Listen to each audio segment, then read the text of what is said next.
Au moins, le chocolat ne te rejette pas, disait la carte glissée dans mon panier de Pâques. Et sous le regard de mes oncles, tantes et cousins, ma grand-mère a souri pendant que toute la famille éclatait de rire. Nous étions dans la maison de campagne près de Lyon pour le traditionnel déjeuner du dimanche de Pâques. Le soleil filtrait à travers les grandes fenêtres du salon. L'odeur de l'agneau rôti se mêlait à celle des jacinthes du jardin où les plus jeunes cherchaient encore des œufs colorés. L'ambiance était faussement joyeuse. Un décor parfait pour la pièce de théâtre annuelle où je tenais, sans le vouloir, le rôle principal.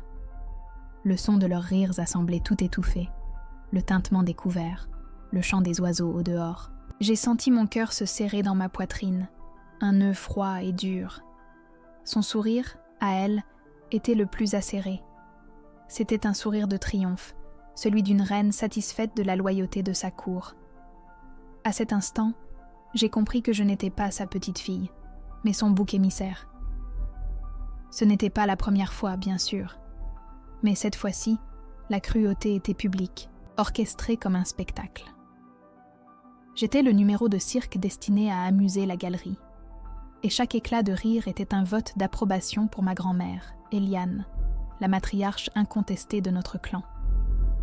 Pour rester dans ses bonnes grâces, et surtout pour ne pas être rayé de son testament, chacun jouait sa partition. On riait de ses piques, on ignorait ses injustices, on validait sa tyrannie par un silence complice. Mon crime, à moi, était d'exister, de lui rappeler par un trait de caractère ou une expression du visage un passé qu'elle voulait enterrer. Cette dynamique toxique était notre normalité, un poison lent distillé à chaque réunion de famille. Si vous avez déjà vécu quelque chose comme ça, si vous avez déjà senti le poids du rejet de ceux qui devraient en vous aimer, alors abonnez-vous à la chaîne, aimez la vidéo et racontez votre histoire dans les commentaires. J'aimerais beaucoup vous lire, car ce jour-là, je me suis sentie terriblement seule au milieu de cette foule qui portait mon nom. L'ironie de la situation était d'une amertume insoutenable. Pendant qu'ils se moquèrent de ma solitude, je pensais aux 120 € que je virais discrètement chaque mois, depuis 2 ans, à une clinique privée. Cet argent, pris sur ma bourse d'étudiante et sur les quelques heures de tutorat que je donnais, payait une séance de physiothérapie non remboursée pour soulager les douleurs chroniques de ma grand-mère. Un total de 2 880 € sacrifiés. Dans l'espoir naïf qu'en apaisant sa souffrance physique, j'adoucirais peut-être un peu son cœur. Je n'ai jamais rien dit, à personne. C'était mon secret, mon offrande silencieuse sur l'autel d'une affection que je ne recevrais jamais. Je regardais son visage, serein et cruel, et je voyais la femme pour qui je renonçais à des sorties entre amis, à de nouveaux vêtements, à un peu de légèreté dans ma vie d'étudiante. Elle se plaignait de ses articulations, mais la véritable douleur, la plus profonde, c'était elle qui me l'infligeait sans la moindre hésitation. Le rire a fini par s'estomper, laissant place à un silence gêné lorsque mes yeux ont croisé ceux de mon père, qui a aussitôt baissé le regard. C'est là que quelque chose s'est brisé en moi. La tristesse qui m'avait accompagnée toute ma vie a commencé à se cristalliser, se transformant en une chose plus dure, plus froide, une résolution. J'ai compris que je ne pourrais jamais gagner leur amour, car il n'avait jamais été à gagner. L'approbation que je cherchais était un mirage dans un désert affectif. J'ai ravalé mes larmes, esquissé un sourire forcé et me suis levée de table sous un prétexte anodin. En traversant le salon, je sentais leur regard sur mon dos, mais pour la première fois, ils ne me brûlaient plus. Ils me donnaient de la force. Ma grand-mère pensait avoir gagné cette bataille. Elle avait réussi son humiliation publique. Mais elle n'avait aucune idée que, dans le silence de ma chambre, j'étais sur le point de commencer une guerre qu'elle ne pourrait jamais gagner. Dans ma chambre, loin de leur rire forcé, les souvenirs ont commencé à affluer. Non pas comme des vagues de tristesse, mais comme des pièces à conviction dans un procès que je m'intentais à moi-même pour avoir été si aveugle. Je me suis souvenue de mes 10 ans, pour Noël. Mon cousin Marc, à peine plus âgé, avait reçu le vélo de course dont il rêvait, d'une valeur de plus de 300 €. Moi, j'avais eu droit à un livre sur l'histoire de l'art et un commentaire public de ma grand-mère. Léa est si studieuse, elle n'a pas besoin de ces distractions de garçons manqués. Mes parents avaient souri. validant cette image de petite fille sage et effacée qui leur convenait si bien. Chaque année, le schéma se répétait. Ces cadeaux pour les autres étaient des investissements dans leur affection. Les miens étaient dépensés après coup, des rappels subtils que mes désirs comptaient moins. Je n'étais pas seulement la petite fille, j'étais la variable d'ajustement de son budget affectif, celle dont on pouvait se passer sans conséquence. Pourtant, il y avait eu des lueurs, des instants où je n'étais pas complètement seule dans ma perception de l'injustice. Ma grand-tante Monique, la sœur cadette d'Eliane, était souvent là, silencieuse et en retrait. Je me souviens d'un été, j'avais 14 ans, et j'avais fièrement montré mon bulletin scolaire, rempli de bonnes notes.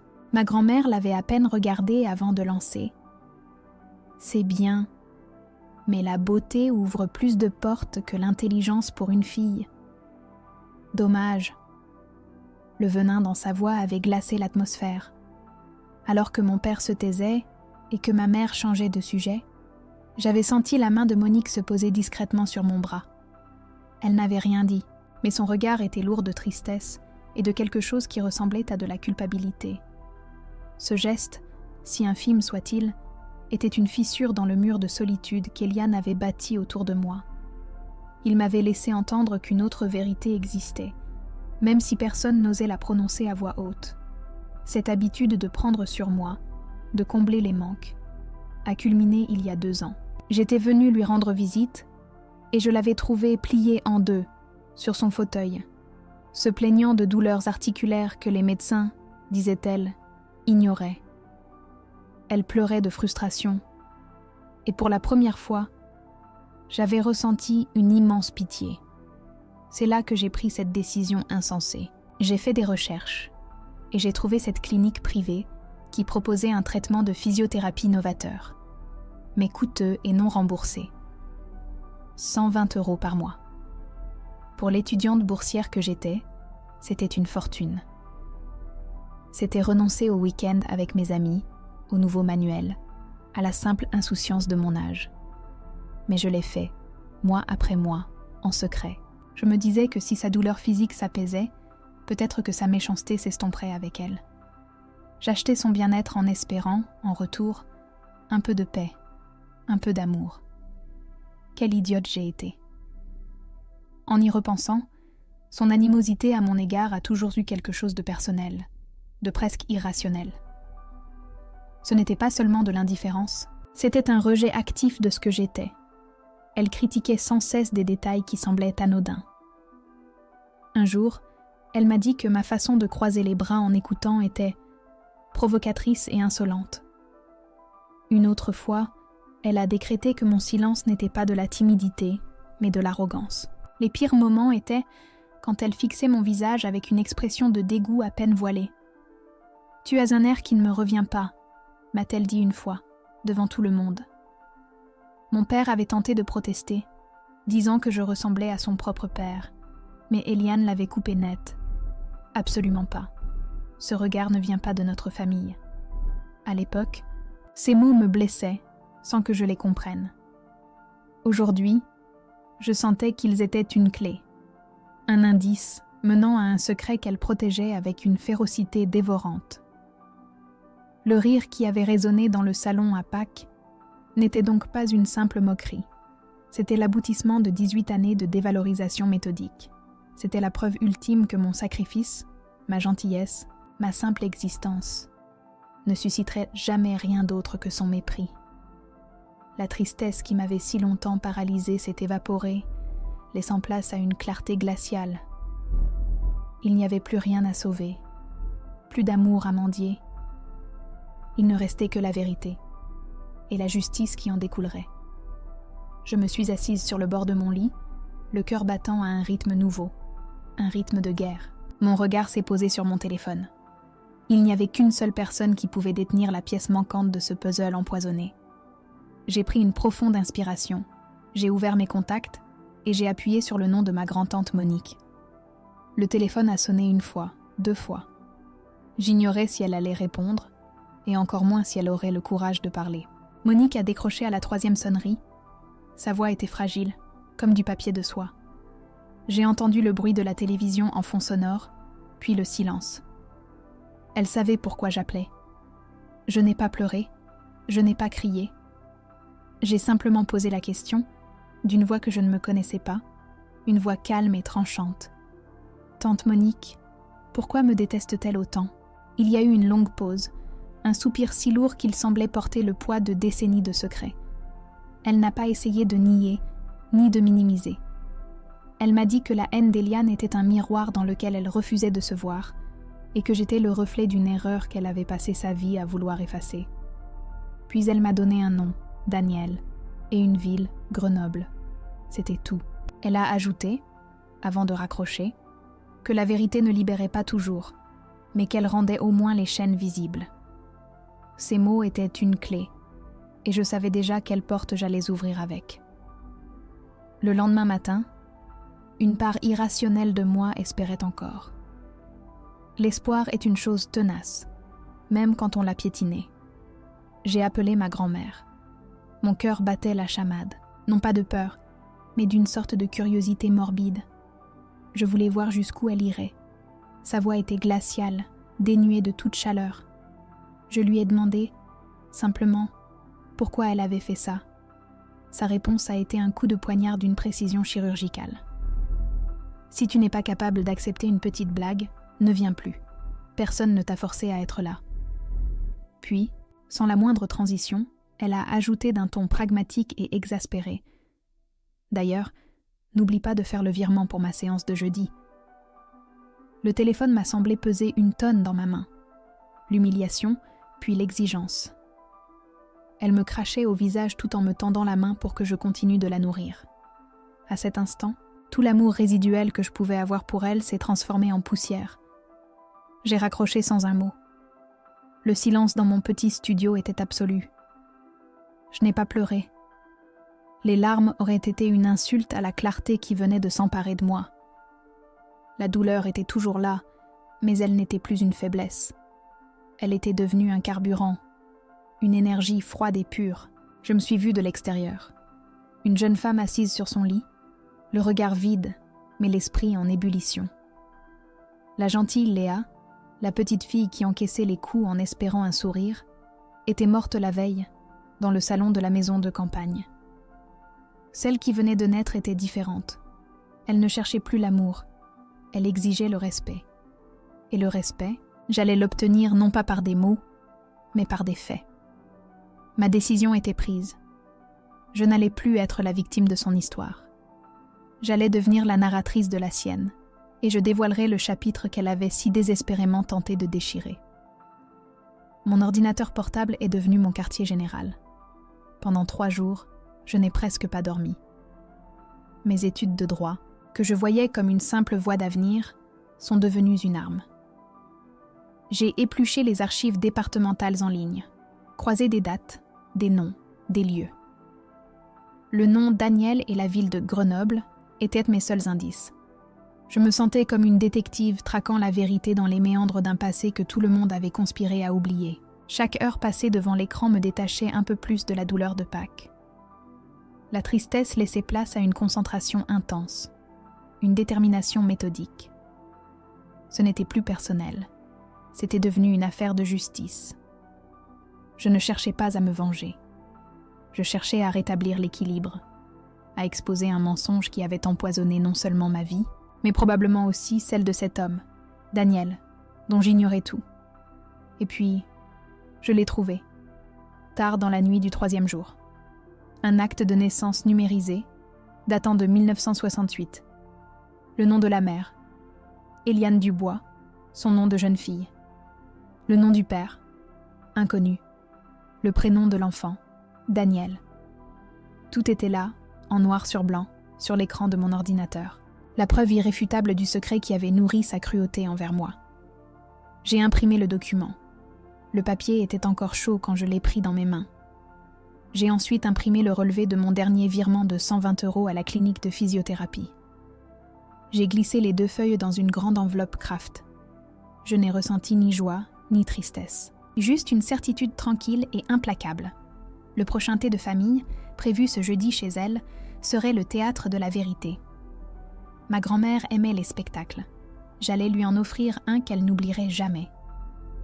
Les 2 feuilles de papier reposaient sur mon bureau, éclairées par la lumière blafarde de l'écran de mon ordinateur. L'une était un secret vieux de plus de 50 ans, une vie cachée dans les archives. L'autre, la preuve matérielle de mon sacrifice invisible, un simple relevé bancaire qui racontait 2 ans de ma jeunesse sacrifiée. Je les regardais et je me sentais plus seule que jamais. J'avais la vérité entre les mains, mais c'était une vérité radioactive, capable de tout contaminer. La brandir aurait l'effet d'une déflagration, détruisant le peu de semblant de famille qu'il nous restait. Mais garder le silence, c'était me condamner à rester le fantôme de leur réunion, la cible de leur moquerie. Pendant des heures, je suis restée assise dans le silence de mon studio, à peser le coût de la vérité contre le prix de ma propre dignité. J'étais au bord d'une falaise, et sauter était la seule façon de ne pas être poussée dans le vide par une main qu'on m'avait forcée à chérir. J'ai fini par prendre mon téléphone et rappeler Monique. Ma voix était un murmure. J'avais peur que les murs entendent. Je lui ai tout raconté, la découverte de l'acte de naissance, le nom de Daniel. Elle n'a pas paru surprise. Un long soupir a traversé le combiné, un soupir qui semblait venir du plus profond de son âme. « Je savais que tu trouverais, ma petite Léa », a-t-elle dit d'une voix fatiguée. Eliane a passé sa vie à construire un château de cartes sur ce mensonge. Elle a piétiné tout le monde pour le protéger, y compris elle-même. Je lui ai demandé, la gorge nouée, si j'avais le droit de tout faire s'effondrer. Sa réponse a été la permission que je n'osais pas me donner, la validation d'une figure adulte et saine dans ce chaos. Ce n'est pas toi qui détruis, Léa. Tu ne fais qu'allumer la lumière dans une pièce sombre. Ce qui ne supporte pas la lumière n'est pas digne d'exister. Ces mots ont été comme un baume sur ma solitude, me donnant la force d'aller jusqu'au bout. Après avoir raccroché, mon esprit était d'une clarté de cristal. Le plan a pris forme, non pas dans un élan de rage, mais avec une précision chirurgicale, presque détachée. Je n'allais pas crier, ni pleurer, ni accuser. J'allais utiliser les outils qu'il m'avait indirectement appris à maîtriser. Le calme, les faits, la logique implacable de mes études de droit. Le thé du jeudi chez ma grand-mère était une institution, le rendez-vous des favoris. C'était le décor parfait. J'ai pris la grande enveloppe Kraft sur mon bureau. J'ai plié soigneusement l'acte de naissance de Daniel. À côté, j'ai placé le relevé de mon dernier virement de 120 €. Les 2 preuves, l'une révélant son grand mensonge, l'autre mon sacrifice silencieux. En glissant les feuilles dans l'enveloppe, j'ai eu l'impression de sceller un pacte avec moi-même. Ce n'était plus une vengeance. C'était un acte de réhabilitation. Je n'allais pas là-bas pour la détruire, mais pour me reconstruire enfin. La nuit précédant le jour J, le doute s'est pourtant insinué en moi, rampant comme un serpent froid. Une petite voix perfide me murmurait que j'allais briser ma famille, que le chagrin de mon père serait immense, que je deviendrais la méchante de l'histoire aux yeux de tous. J'ai failli renoncer, jeter l'enveloppe et disparaître. Mais j'ai fermé les yeux et j'ai revu leur visage à Pâques, leur rire complice résonnant dans le salon ensoleillé. Puis, plus nettement encore, j'ai repensé à l'appel téléphonique de ma grand-mère, à sa voix glaciale exigeant l'argent pour ses soins, juste après m'avoir publiquement humiliée. Cette mémoire a balayé mes hésitations comme une vague puissante. Elle ne m'avait jamais considérée comme faisant partie de la famille. Elle m'avait utilisée. Mon père, en se taisant, avait été son complice. Je ne brisais rien qui ne soit déjà fracturé de l'intérieur. Mon geste n'était pas une agression, c'était une chirurgie. Douloureuse, certes, mais nécessaire pour extraire le poison. Le jeudi après-midi est arrivé avec un ciel gris et bas, comme pour s'accorder à mon humeur solennelle. Je me suis habillée sobrement, en choisissant des vêtements qui me donnèrent l'impression de porter une armure invisible. Je n'ai pas apporté de gâteau, ni de fleurs. Mon unique offrande était contenue dans cette enveloppe Kraft que j'ai glissée dans mon sac à main. Le trajet en bus jusqu'à sa maison cossue m'a paru durer une éternité, chaque arrêt me rapprochant un peu plus du point de non-retour. Devant sa porte d'entrée massive, j'ai marqué une pause. la main tremblante. J'ai senti le poids de l'enveloppe contre ma hanche, le poids de 2 vérités sur le point d'éclater. J'ai inspiré profondément, puis j'ai appuyé sur la sonnette. Le son du carillon a retenti dans la maison, et je savais qu'il sonnait le glas d'une ère. La pièce de théâtre allait commencer, mais cette fois, c'est moi qui avais écrit le dernier acte. Quand ma grand-mère a ouvert la porte, son sourire était aussi faux que les fleurs en soie sur la console de l'entrée. Le salon était exactement comme dans mes souvenirs. Impeccable, froid, rempli de meubles anciens et de photos de famille soigneusement arrangées, où ma présence était soit marginale, soit inexistante. Mon père, ma mère, ainsi que mon oncle et ma tante préférée d'Eliane étaient déjà là, installés dans les fauteuils Louis XVI. L'air était lourd du parfum suranné du pot pourri et des non-dits. On parlait de la pluie et du beau temps, mais la tension était palpable. Puis, comme pour me donner le signal que j'attendais, ma grand-mère a posé sa tasse avec un soupir théâtral. Ah, ces douleurs. Si seulement les médecins prenaient ma santé au sérieux, a-t-elle lancé, cherchant la sympathie de son auditoire captif. Le silence qui a suivi était mon invitation à entrer en scène, à changer le script pour de bon. Je me suis levée, et le simple bruit de ma chaise raclant légèrement le parquet a suffi à faire taire les murmures polis. Tous les regards se sont tournés vers moi, surpris par cette initiative. J'ai marché lentement jusqu'à la table basse en marqueterie, mon sac à main semblant peser 1 tonne. J'en ai sorti l'enveloppe Kraft. Le bruit du papier a résonné dans le silence soudain. Je l'ai posé délicatement sur le bois verni, entre la théière en argent et les petits gâteaux. Puisqu'on parle de santé et de secret, ai-je commencé. Ma voix étonnamment stable, dénuée de tout tremblement. Ma grand-mère m'a foudroyé du regard, son visage se durcissant. « Qu'est-ce que c'est que ces manières ?» a-t-elle sifflé, sa voix basse et menaçante. Elle pensait encore pouvoir me faire taire d'un simple regard, me renvoyer à ma place de petite fille insignifiante. Mais la petite fille était partie, et la femme qui se tenait là n'avait plus peur d'elle. Avec une lenteur calculée, j'ai ouvert l'enveloppe. J'ai sorti la première feuille, la photocopie de l'acte de naissance, et je l'ai dépliée. Le silence était devenu si dense qu'on aurait pu le couper au couteau.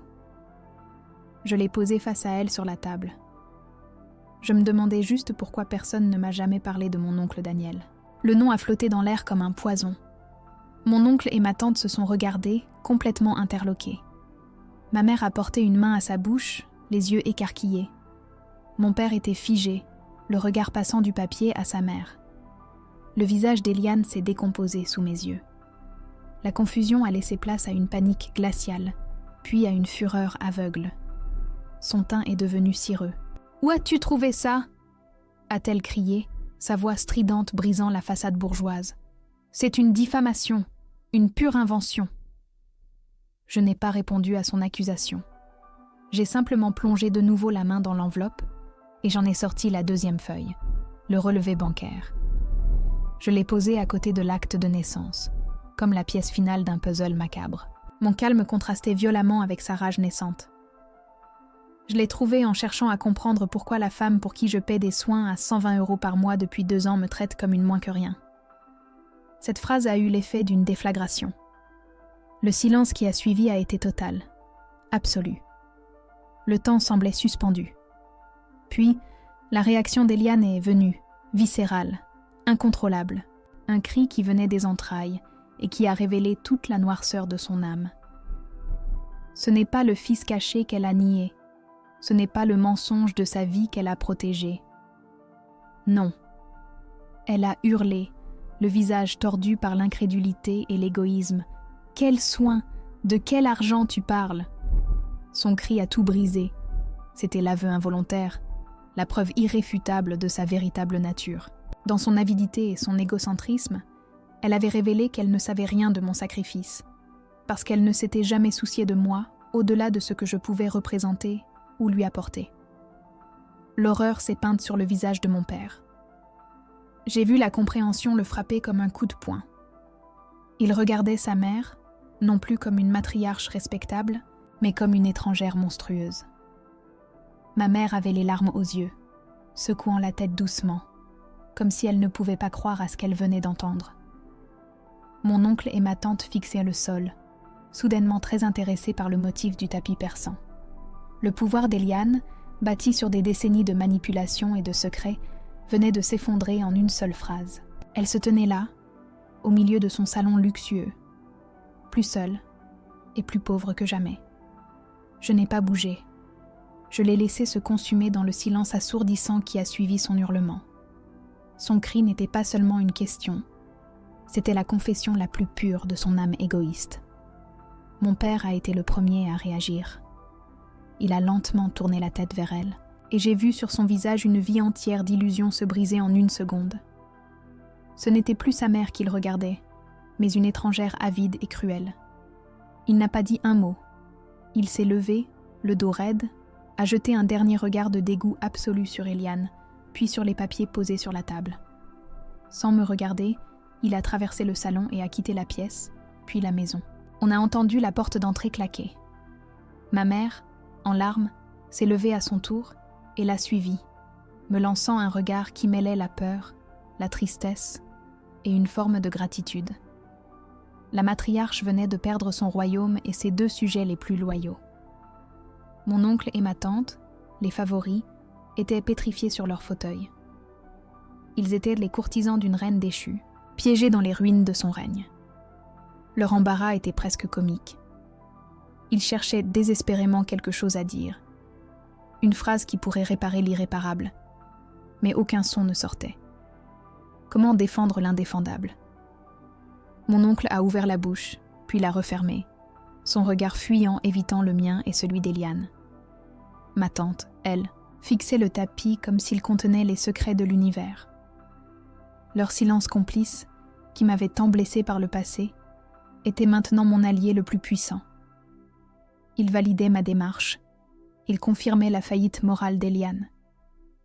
Ils ne me condamnèrent pas, car au fond, ils savaient que j'avais dit une vérité qu'ils avaient tous choisi d'ignorer pour leur propre confort. Leur lâcheté était devenue ma justification la plus éclatante. Eliane a reporté son attention sur moi, sa fureur s'étant muée en une sorte de panique pathétique. Son visage s'est tordu dans une grimace de fausse douleur, tentant de reprendre le contrôle par la victimisation. « Comment as-tu pu détruire cette famille ?» a-t-elle murmuré, la voix tremblante, cherchant à me faire porter le fardeau de la culpabilité. Mais son jeu d'actrice ne fonctionnait plus. Le public avait vu les coulisses. Je n'ai ressenti ni pitié, ni colère. Juste une distance infinie. J'ai ramassé mon sac à main, laissant délibérément l'acte de naissance et le relevé bancaire sur la table basse, comme des pièces à conviction après un procès. Ces papiers ne m'appartenaient plus. Ils étaient désormais le miroir de leur propre histoire, un héritage de mensonges qu'ils allaient devoir se partager. Je me suis détournée d'elle, sans un mot d'adieu. Il n'y avait plus rien à dire. La vérité avait parlé pour moi. En franchissant la porte d'entrée, l'air frais de l'après-midi m'a semblé plus pur que jamais. C'était comme sortir d'une prison, d'une atmosphère viciée où j'avais étouffé pendant 18 ans. Je n'ai pas regardé en arrière. Je n'ai ressenti ni la joie d'une victoire, ni le poids d'une perte. J'ai ressenti le vide, mais c'était un vide libérateur, l'espace enfin créé pour que je puisse commencer à exister par moi-même, pour moi-même.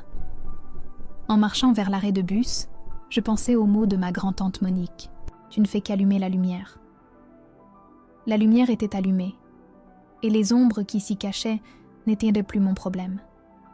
J'avais perdu une famille, c'est vrai, mais j'avais surtout cessé d'être le fantôme qui la hantait. Pour la première fois de ma vie, je me sentais incroyablement, merveilleusement seule, et c'était la plus belle des promesses. Les jours suivants ont été un balai de messages et d'appels manqués de la part de mon oncle et de ma tante, que j'ai systématiquement ignorés. Le silence de mes parents, en revanche, était lourd de sens. Puis, le dimanche soir, Monique a appelé. Sa voix était douce, mais pleine d'une force nouvelle. Elle m'a dit qu'elle avait retrouvé les coordonnées de Daniel à Grenoble. Elle allait l'appeler le lendemain. « Tu as fait ce que j'aurais dû faire il y a 50 ans, ma chérie. Tu nous as libérés, même si certains ne le voient pas encore. » Ces mots ont été la seule absolution dont j'avais besoin. Mon père, lui, ne m'a pas contacté directement. Le mercredi, j'ai reçu un simple virement sur mon compte bancaire. Le montant était de 2 880 €. Il n'y avait aucun message, juste le nom de l'expéditeur. C'était un remboursement, une reconnaissance, et peut-être le début d'un pardon. 3 mois se sont écoulés depuis ce jeudi après-midi.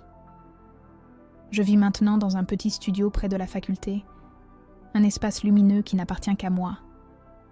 Les murs blancs sont encore nus, mais ils représentent une page blanche, pas un vide. Le virement de mon père, ce montant si précis, est arrivé sans un mot, mais il disait tout. Ce n'était pas l'argent qui importait, mais la reconnaissance de ma douleur et de mon sacrifice.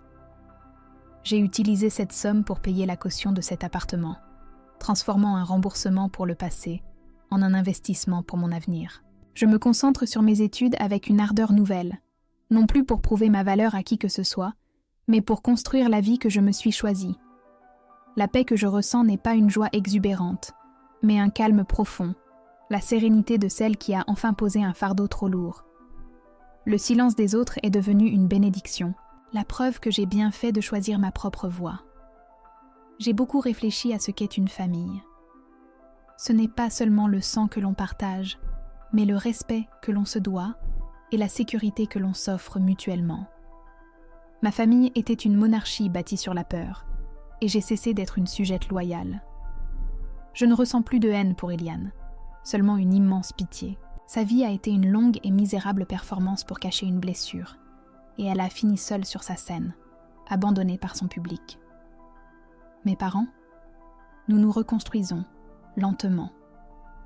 Mon père apprend à être un père sans être d'abord un fils obéissant, et ma mère apprend à avoir sa propre voix.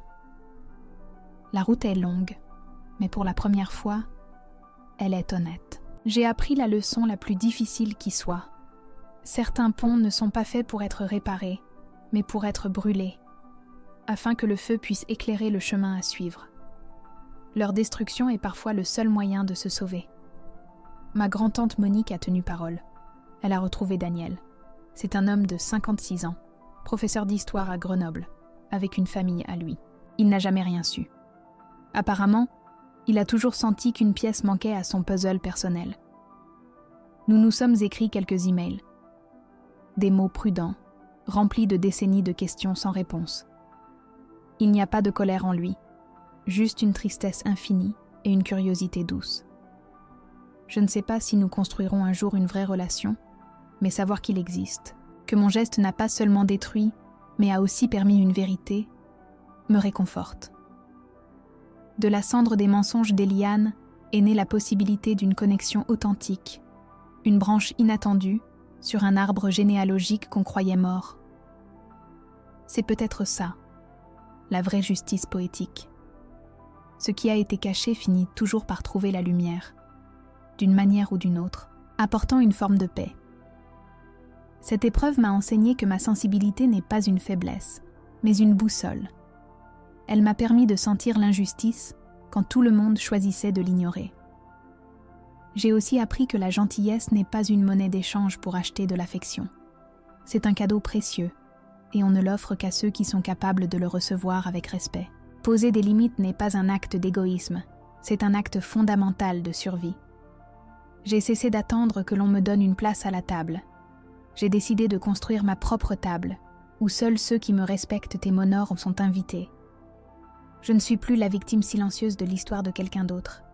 Je suis l'auteur de la mienne, et j'ai choisi d'écrire un chapitre sur la dignité, même si pour cela, il a fallu en raturer un autre, celui de la soumission et du silence forcé. Le chemin de la guérison n'est pas une ligne droite. Il y a des jours où le fantôme de la petite fille, qui voulait juste être aimée par sa grand-mère, revient me hanter. Mais je ne la laisse plus prendre le contrôle. Je la regarde avec tendresse, et je lui rappelle que nous sommes en sécurité maintenant. La véritable force ne consiste pas à endurer la douleur sans se plaindre, mais à avoir le courage de dire « ça suffit » et de partir, même si cela signifie marcher seul pendant un temps. J'ai perdu une famille que je n'ai jamais vraiment eue, mais en échange, je me suis trouvée. Et c'est un gain inestimable, une fondation solide sur laquelle je peux bâtir tout le reste. Ma cicatrice est là, mais elle ne me fait plus mal. Elle me rappelle simplement le prix de ma liberté. Et vous, qu'auriez-vous fait à ma place ?